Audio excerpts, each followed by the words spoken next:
రాబోయే రోజుల్లో జరిగేటటువంటి విషయాల్ని ముందుగా పసిగట్టి చేసినట్టుగా ఉంది ఈ మచ్చుమరి ఇన్సిడెంట్ చూస్తే. చేసింది బలయ్యింది మైనర్, అలాగే చంపినటువంటి వాళ్ళు మైనర్. అందుకనే కమ్యూనిటీ కాన్సెప్ట్లో సహజంగా పేర్లు అవి ఎక్స్ప్లెయిన్ చేయరు. సాధారణంగా లైంగిక వేధింపులు అత్యాచారాలకు గురైనప్పుడు బాధితుల పేర్లు పెట్టకూడదు. అందుకని దిశ లేకపోతే నిర్భయ ఇట్లాంటి పేర్లు పెట్టేది. నిందితుల పేర్లు చెప్పచ్చు, కానీ వాళ్ళు కూడా మైనర్లు ఉంటే అది చెప్పకూడదు. కానీ వాళ్ళ తల్లిదండ్రుల పేర్లు చెప్పచ్చు, కానీ ఈ మైనర్లు అయినటువంటి వాళ్ళ తల్లిదండ్రులు కాబట్టి వాళ్ళ పేర్లు బయట పెట్టట్లేదు.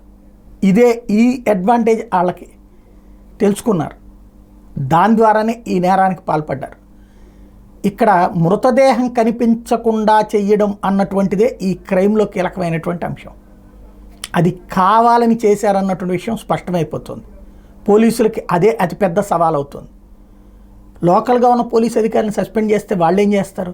ఇప్పుడు యాక్చువల్గా చెప్పాలంటే లై డిటెక్టర్ టెస్ట్ కూడా పనికిరాదు, నార్కో టెస్ట్ చేయాలి తల్లిదండ్రులకి.